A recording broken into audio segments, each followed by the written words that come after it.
Добро утро, почитувани гледачи. Ново издание на емисијата Фактор здравје ви посакувам добре дојде и во денешното издание. Во време кога информациите ни се достапни на секаде и во секој момент, а мислењата и ставовите често испротивставени, едно прашање постојано се отвора: колку се важни вакцините и зошто редовната вакцинација останува еден од најсилните столбови на јавното здравје.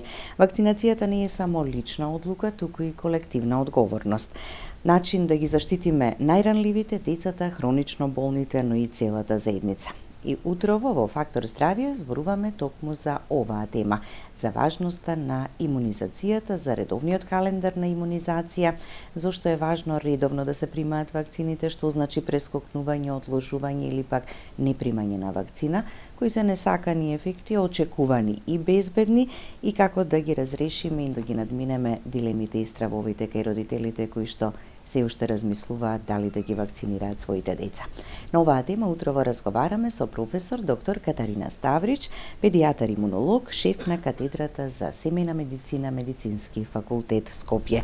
Добро утро, доктор Кети, и добре ни дојдовте во емисијата. Добро утро и благодарам на поканата да денеска бидам ваш гост. Така, ја обработувам и оваа тема, меѓутоа сакам на самиот почеток да спомнам за еден убав јубилеј кој што се одбележа минатиот петок, 15 години постоење на Центарот за семејна медицина, каде што вие сте од самиот почеток. Зошто е формиран, што значи, што низ овие сите 15 години и како понатаму ќе се одбива сето тоа? Да, тоа беше пред се одлука на влада да ја зајакне примерната здравствена заштита и потребата се наметна да се отвори при Медицински факултет Скопје Центар за семејна медицина, кој што има улога во додипломската, последипломската, специјализациите, меѓутоа и во континуираната медицинска едукација, се со цел да се зајакне примерната здравствена заштита. Тоа беше Светска банка проект кој што беше поддржан од владата, меѓутоа секако дека тука беше и Медицински факултет кој беше спремен да го отвори овој центар и целата организација. Голема благодарност тогаш беше професор Владимир Поповски, заменик министер, кој го водеше овој проект, а декан на Медицински факултет беше професор Никола Јанкуловски, кој што навистина ја препозна важноста да во склоп на факултетот се оформи овој центар за семејна и после катедрата се оформи и да интензивно работиме на јакнење на приманата здравствена заштита. Која што е многу важна, да. 15 години не е воопшто мал период.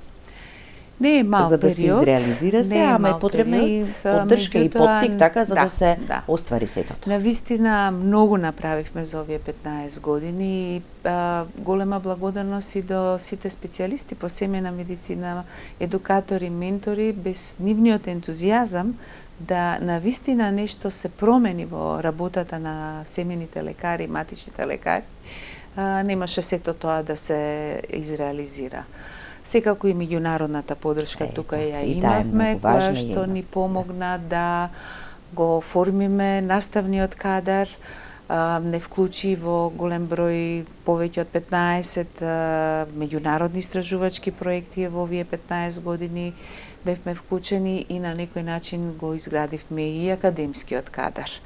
Така да денеска навистина сме горди на тоа што го успеавме овие 15 години и е потики за понатаму да работиме на осовременување на едукацијата, на воведување на нови методи на едукација, ги пратиме континуираната медицинска едукација, специјализацијата, за да се едноставно прилагодуваме на потребите на населението. Старе населението, значи се повеќе и повеќе тоа ни е важно.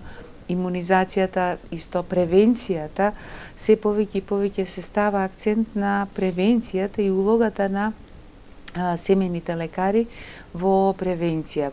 По-исплатливо е да се вложува во превенцијата и да имаме здрава и здрава популација, отколку да многу повеќе се вложува финансиски, и не е само финансискиот трошок, него и товарот врз општеството и врз системот, за тоа што болен народ. Ама и секоја болест така го нарушува квалитетот на животот. Едноставно нели со одредено заболување не можете да функционирате. Така да е важно да се и превенцијата е составен дел на семејните лекари. Така. За овој 15 годишен јубилеј, 15 години обстојување и постоење на Центарот за семејна медицина, направивте и монографија, беше промовирана токму на тој настан. Да. Тоа беше целта да оставиме еден отчет, еден печат на сето тоа што е сработено, меѓутоа и да биде потик за следните генерации да продолжат во тој правец и навистина да го развиваат, да се развива овој центар и понатаму. Продолжуваме ние со голем број проекти, и со студентите многу работиме, и со матичните доктори, и на полето на семејната медицина со специализацијата до едукацијата. Инсистираме на тоа да бидат препознаени специјалистите по семејна медицина и да им се дадат се поголеми компетенции, посебно на специјалистите, затоа што навистина тие поминале едукација и се обучени да даваат поквалитетна здравствена заштита. Да имаме доктори кои што и во иднина ќе налекуваат, бидејќи честопати знаеме да речеме се помал е бројот, така, на лекарите кои се матични лекари. За жал, непрепознавањето на специјализацијата некако не ги мотивира младите да не се гледаат како матични лекари. Они може да почнат да стекнат искуство, меѓутоа во главном се гледаат во јавното здравство. Така да важно е да со препознавањето на специјалистите и со потикнување и поддржување на специјализацијата по семејна медицина, мислам дека ќе се воведе нов квалитет и секако и понатамошно развивање на давањето на поголеми компетенции на матичните лекари и она што викаме, тие се првиот контакт на здравствениот систем на пациентот и земји кои што имаат јака примарна здравствена заштита и специјалисти по семејна медицина, 90% од проблемите може да ги решат на примарно ниво. Меѓутоа со разни дијагностички терапевтски алатки да им се овозможи да можат да тоа го применат. Ќе погледнеме блок реклами, па ќе продолжиме со разговорот. Останете со нас, почитувани гледачи, следите не до самиот крај и повелете, вклучите се во емисијата со вашите јавувања.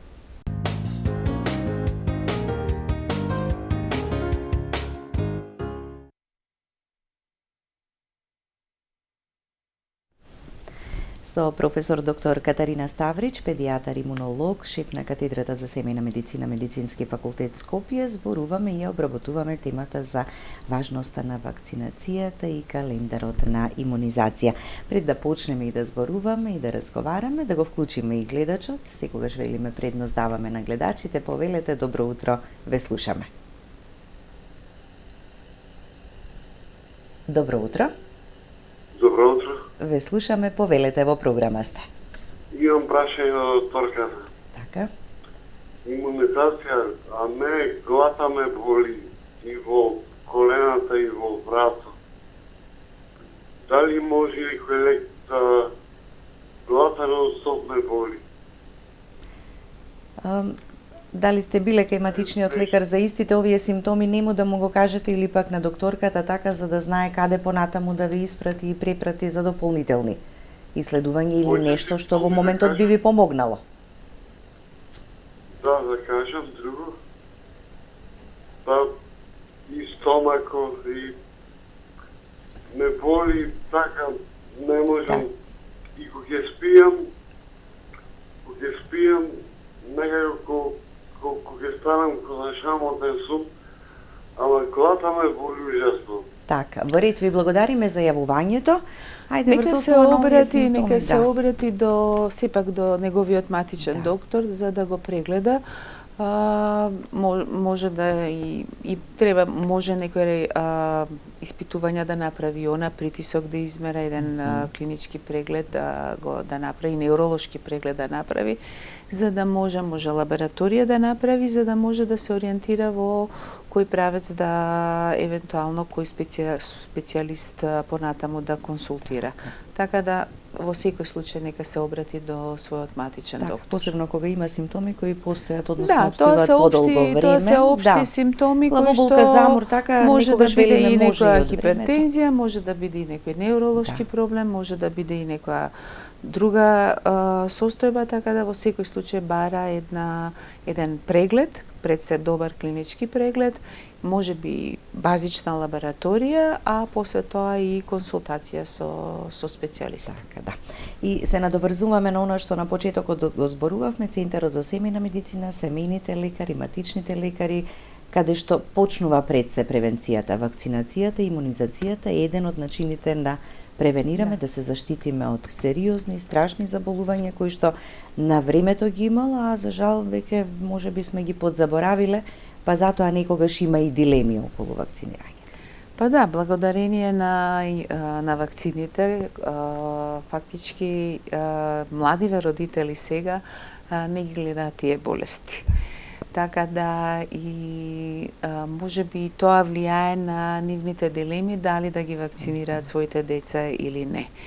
Меѓутоа, вакцинацијата апсолутно е една од најисплатливите јавноздравствени интервенции кои што допринесуваат да токму ова, да ги нема тие болести, да не се разболуваат, да не оставаат последици по здравјето на децата, а во ретки случаи може да доведат и до губиток на живот. Од време на време со овие мини епидемии што ги имавме последниве години, некако се подсетуваме дека постојат овие болести, зашто е важно да се вакцинираме и во континуитет да се одвива. И да се она што ние постојано апелираме да тој офат со вакцинација биде негде околу 95, затоа што на тој начин се обезбедува и еден колективен имунитет и се спречува појава на епидемии. Имавме една епидемија на морбили 2018-19 година поради падот на офатот. Пред 2 години имавме пертусис, црната каштица епидемија, која што релативно долго време, скоро година дена траеше, така да сепак ковидот остави последица врз имунизацијата, иако во ниеден момент од ковид пандемијата не се прекина имунизацијата, редовната збориме имунизација на децата, меѓутоа школите беа онлайн, родителите некако се плашеа да ги носат своите деца и се падна офатот со имунизација. Го надоместивме ли малку барем потоа како веќе почнавме нормално пак да живееме? Последниве години, 2-3 години има растечки тренд, расте офатот. Веќе примо имунизацијата е над 90%. Школската имунизација на школските деца негде е тука под 90, се трудиме да го зголемуваме, меѓутоа сепак има еден растечки тренд. Но се појавија многу дилеми поврзани со имунизацијата, значи не се веќе, да речам, МРП вакцината таа која што претходно сме имале проблем со офатот, него сега и со другите вакцини. Кои се тука тие други вакцини кои што се со помал офат, а не би требало така да сите вакцини помалце, да речам, се уште треба да работиме на разговорот и затоа е тука е улогата на семејните матичните лекари да разговараат со родителите, затоа што родителите ја имаат довербата во матичните лекари. Тоа тие ги водат, ги знаат сите нивни здравствени, социјални, домашни проблеми и таа доверба уствари дава основа да тоа што матичниот доктор ќе им го каже во врска со вакцините да сепак они го прифатат. Има многу со социјалниве мрежи, има многу дезинформации, многу митови кружат помеѓу родителите и родителите се едноставно збунети. Да, ја би рекла се збунети. Не се они против вакцините, меѓутоа се збунети и затоа многу информации, различни информации. Им треба некој кој што ќе им ги даде правите информации во врска со вакцинацијата. Така, да се надминат нивните дилеми и стравови, веројатно најчесто прашуваат дали се безбедни, какви контроли поминуваат, какви вакцини ние примаме овде, односно нели во оној редовен календар за имунизација. Да, значи сите вакцини што ние ги набавуваме се вакцини кои што се користат и во европските земји. Така да, она што често пати се случува сега, нели, имаме миграција на семејства со деца во европските земји, која ќе дојдат, ќе им кажат на докторите, абе истите вакцини тука што ги прима моето дете и вамо ги во Германија или Швајцарија или во Хрватска, вика истите вакцини ги примаат. Така да, тој е квалитетот на вакцините, подложат на строги мерки на следење на квалитетот до давањето кај детето, така да во тој поглед мислам дека се води максимална сметка државата, се безбедни.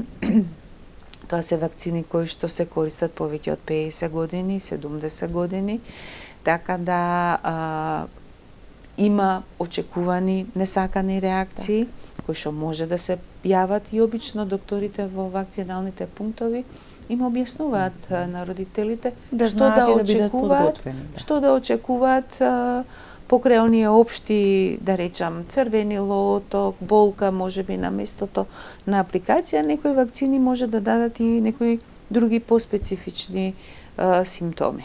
Така. Кога го вакцинираме своето дете, се грижиме и мислиме и на останатите. Тој колективен имунитет така ги штити и оние кои што се најранливи, бидејќи има деца кои заради здравствената состојба не смеат да примаат вакцини. Да. Така. Се изложени на тој начин доколку нели опфатот не не е толку. Да, тоа е она што велиме 95% опфат ни треба за да се постигне овој колективен имунитет, затоа што постојано има деца кои што можеби не се вакцинирани поради основни болести или можеби се вакцинирале, меѓутоа поради некоја болест примаат имуносупресивна терапија, малигните заболувања каде што комплетно се уништува нивниот имунолошки систем и кои што, иако тоа се деца кои што се вакцинирани, сепак се го имаат изгубено тој имунитет.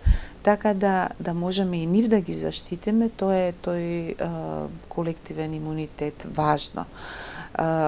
Ние овие епидемии што ги имавме, морбили и пертуси, се јавија затоа што опфатот падна многу ниско. На 75% беше за морбили, пертусис исто така, со ковид пандемијата падна опфатот и се појави, а пак се децата, најмалите, децата се највулнерабилни во однос на овие заболувања и може да предизвика, има потреба од хоспитализација, значи сериозни компликации може да даде, потреба од хоспитализација, оштетување и може да предизвика и појава и на некои хронични состојби, така да важно е да ги заштитиме децата, да имаме една здрава младина. Така, затоа вакцинацијата е главен приоритет во детската возраст, почнува уште од раѓањето. Да, така. Уште во самото породилиште децата примаат две вакцини, тоа е БСЖ и хепатит Б. И после тоа продолжуваат во тек на вториот, четвртиот, значи ние имаме навистина современ календар кој што е еднаков со европските календари.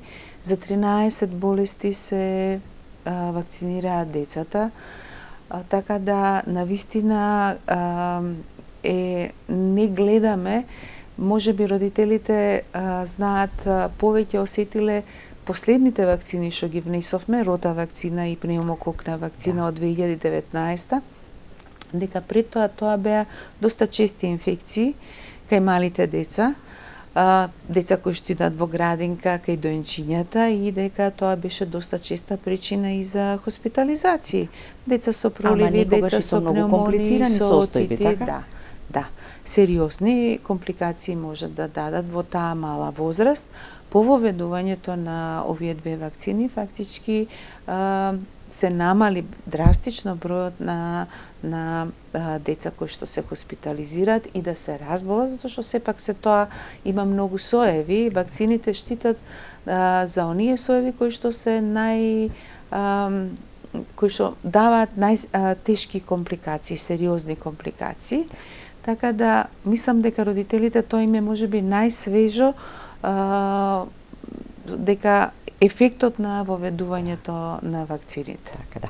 Доволен ли е опфатот за ротавирус вакцината? Задоволителен се уште е негде околу 70-80%, меѓутоа има растечки тренд и се надеваме дека ќе специфично за ротавирусната вакцина е тоа што треба многу рано да се почне, има многу краток прозор за примање на првата доза до 15-та недела возраст на детето и ако се пропушти веќе понатаму не се дава таа вакцина. Во однос на пневмококната вакцина исто така има добар офат, меѓутоа приметивме дека со оглед дека третата доза на пневмококната вакцина беше врзана со МРП вакцината на година дена и дел од родителите пропуштајќи ја МРП вакцината ја пропушта и третата доза. Важно е да се примат трите дози на пневмококна вакцина, затоа што две дози не штити доволно. Не создава доволен имунитет, долготраен имунитет кој што ќе го штити детето.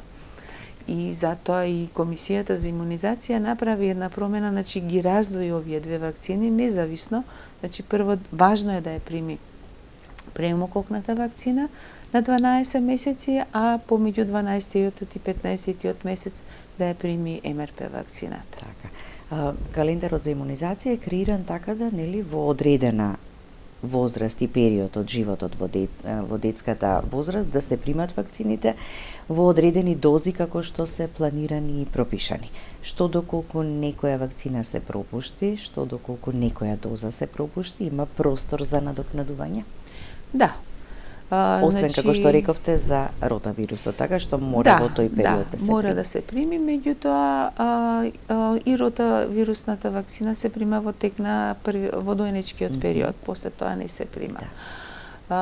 Исто така и пневмококната вакцина се прима до втората година, затоа што тогаш се најчести тие инфекции и имунолошки организмот не е спремен да се справува со тие инфекции. Тоа е целта на вакцините, да создадат, да потикнат создавање на антитела кои што ќе го заштитат организмот во овој ризичен период кога се уште имунолошки е незрел организмот.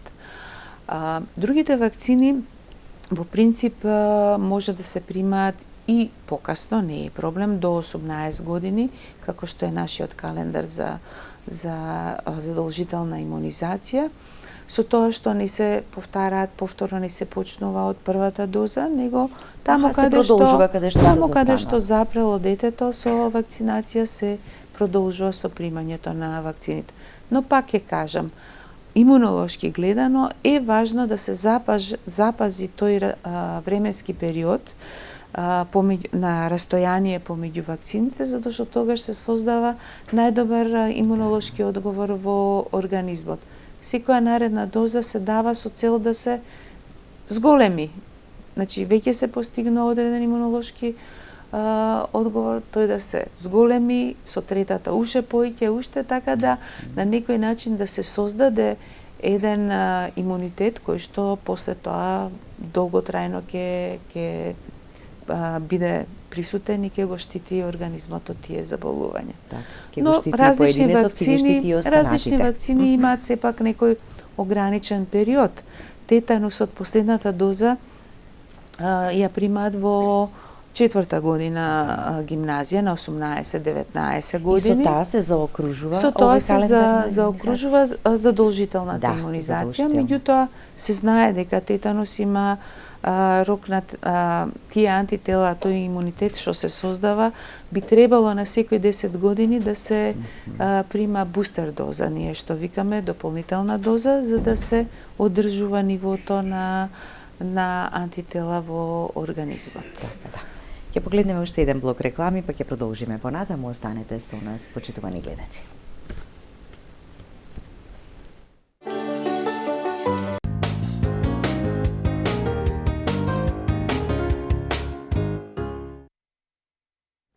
Продолжуваме со разговорот во студиото, зборувајќи за важноста на вакцинацијата и на календарот за имунизација. ХПВ вакцината, доктор Кети, мораме да ја споменеме. Таа е влезена во редовниот календар за имунизација, но колкав е опфатот, како да се Таа вакцина подигне веќе 15 години е нивото, да. влезена во задолжителниот календар за имунизација кај нас, меѓутоа никако да го зголемиме тој офат, тука негде околу 50-60% се движи.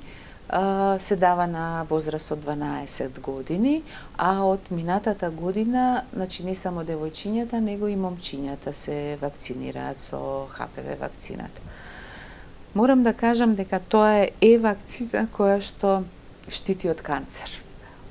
И мислам дека тоа треба да родителите го имаат во предвид. И не е тоа само ракот на грло на матка кај девојчињата. Да, па затоа го поврзувавме само дека треба девојчињата да ја примаат, а веќе и момчињата од минатата година. Меѓутоа се и со други канцери се поврзува и кај девојчиња и кај момчиња.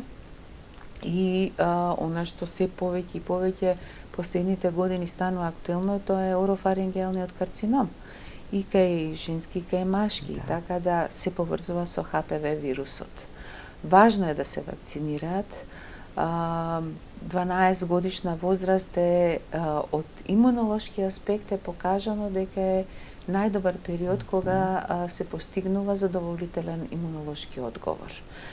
ХПВ вакцината се дава во 2 дози, на растојание од 6 месеци, така да и после втората доза треба одреден временски период за да се постигне оној целосен имунолошки одговор кај адолесцентот, кај во организмот. Така.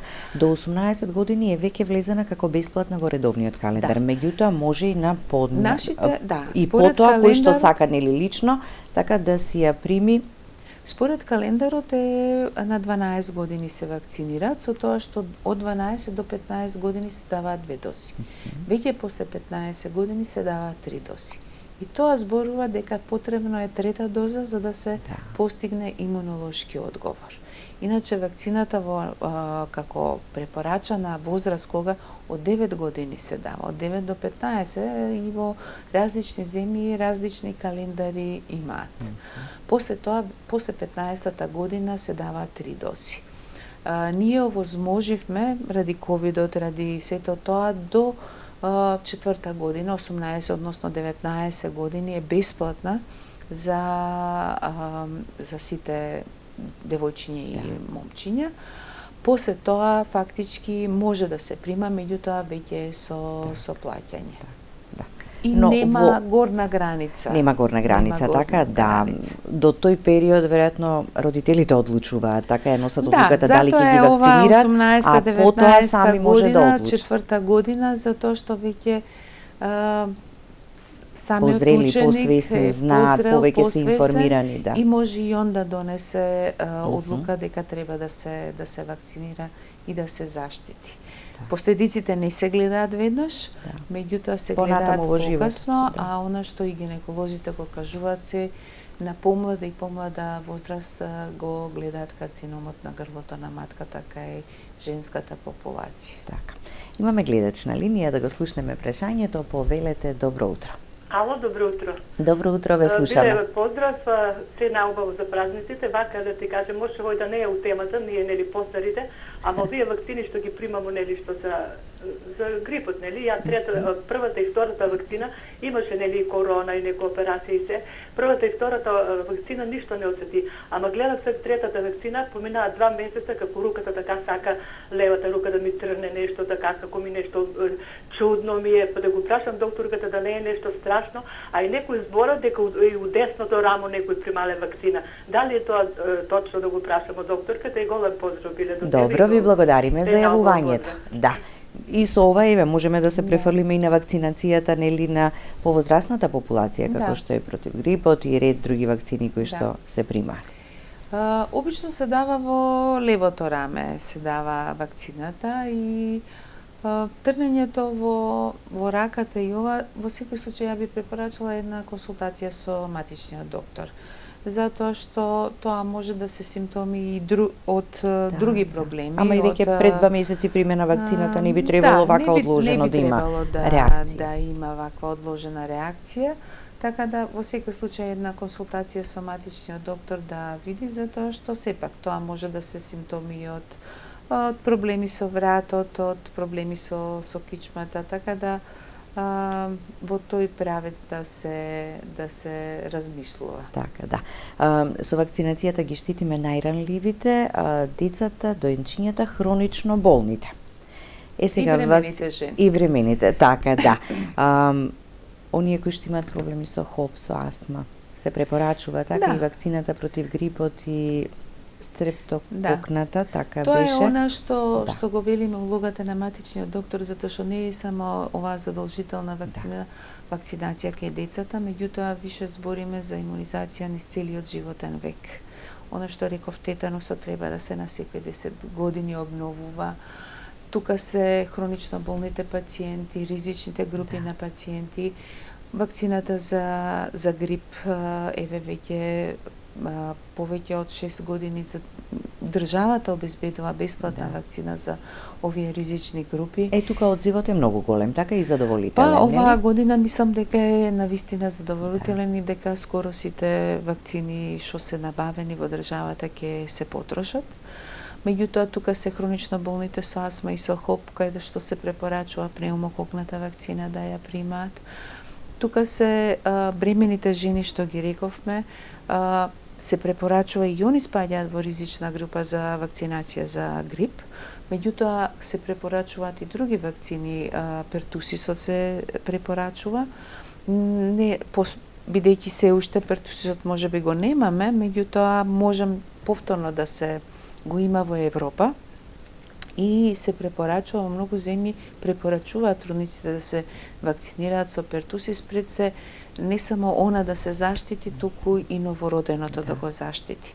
Затоа што тие антитела поминуваат и новороденото во првите 6 месеци, доека не создаде собствен имунитет од вакцините, го штити од можна инфекција со пертусис. Истиот принцип е и за грипот. И она што сега последните години станува доста актуелно во европските земји, тоа е за респираторниот синцитијален вирус, кој што знае многу сериозни последици по здравјето на новороденото и на младото доенче во првите месеци од живот, посебно прематурните, така да и тоа е веќе развиена вакцина и се вакцинираат бремените жени, се со цел да имунитетот го пренесат на новородените и ги заштитат во тие, посебно во овој период, зимски период, кога е актуелен респираторниот синцитијален вирус. Така, да. Која ќе биде пораката за крај до сите оние кои што се уште ја имаат дилемата или стравот околу вакцините и зошто е важно да го почитуваме и да го спроведуваме од почеток до крај календарот на имунизација кај децата? Па како родители ние носиме одговорноста за здравјето на нашите деца и навистина треба да се грижиме да им обезбедиме безгрижно детство и здрави, да прераснат во здрави особи. Доколку имаат било какви дилеми, мој апел е оставете ги социјалните мрежи, меѓутоа консултирајте се со вашиот семеен доктор, консултирајте се со докторите во вакциналните пунктови, затоа што тие се тие кои што ги можат да одговорат на сите ваши дилеми. Така, да. Ви благодарам, доктор Кетија, за гостувањето. Благодарам и на вас. Благодарност и до вас, почитувани гледачи, за вниманието со кое не следвате. Останете и понатаму со програмата на ТВ24. Се гледаме повторно утре со ново издание на Фактор здравје.